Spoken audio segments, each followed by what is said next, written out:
Hey everyone! Welcome to this explainer about protecting our amazing planet. Today, we're diving into some really cool ways to conserve nature. We'll explore how different environments all connect together like a giant puzzle. Are you ready to see how we can help out? So first up, we really need to talk about biodiversity. This is basically all the living things on Earth. It includes plants, animals, fungi, and even tiny living things you can't see. It's the amazing variety of life that makes our planet so special. Every single creature has an important job. Why do you think a healthy planet needs so many different living things? Well, to keep that variety, we absolutely have to protect habitats. Think of forests, rivers, wetlands, oceans, and grasslands as nature's neighborhoods. All these environments support the incredible biodiversity we just talked about. If these places get destroyed, wildlife simply has nowhere to go. Where do the wild animals live in your local area? One great way to help is by creating protected areas. National parks, wildlife reserves, and nature sanctuaries are basically safe zones. Inside these secure spaces, harmful human activities are strictly limited. This lets ecosystems function naturally, completely without our interference. Have you ever visited a national park near you? Those protected areas are especially vital for rare animals. Some creatures are actually in great danger of disappearing forever. We've got to work hard to protect endangered species, like wild pandas. Stopping things like illegal hunting and poaching gives these vulnerable animals a real chance to survive. What is your absolute favorite wild animal in the whole world? Now, sometimes natural land does get heavily damaged by human actions. But the good news? We can step in and help restore nature.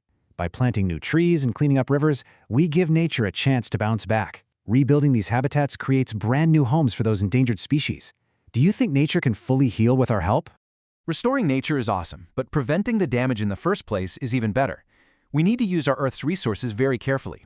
This means being smart about fishing, farming, logging, and how we use water. We have to give nature enough time to recover. How can you save water in your own home today? Being careful with resources also means we create a lot less waste. We absolutely have to reduce harmful pollution in our air, water, and soil. Things like recycling and just using less plastic keeps our vast oceans clean. Plus, breathing clean air is crucial for every single living thing. Do you recycle paper and plastic at your house? Another great way to cut down on pollution is changing how we grow our food. We all need healthy food, right? But we have to grow it safely. Eco-friendly farming uses way fewer chemicals, which protects the healthy soil. This also keeps helpful insects and flying pollinators totally safe. Why do you think pollinators, like bees, are so important for us? You know, farming and pollution also affect our atmosphere in some pretty huge ways.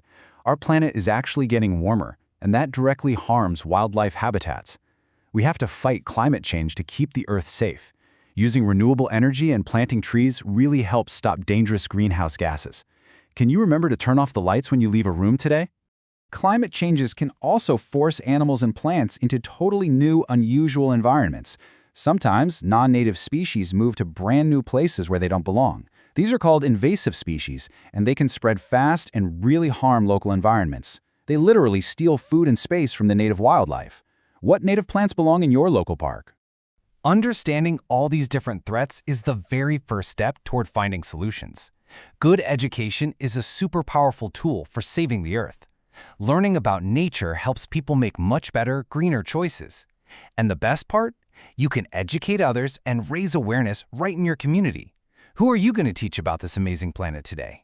Education is incredibly helpful, for sure, but we also need strong rules.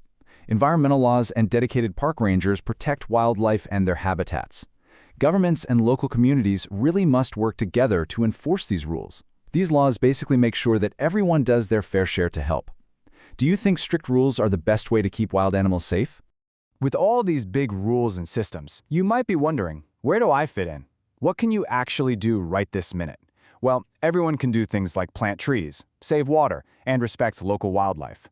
You can also walk, ride your bike, or just try to use less plastic. What small, helpful action will you take for nature today? We've covered so many important ways to help nature in today's explainer. Just remember, every single species matters on our shared home planet. The small actions you take today truly do create a better future for Earth.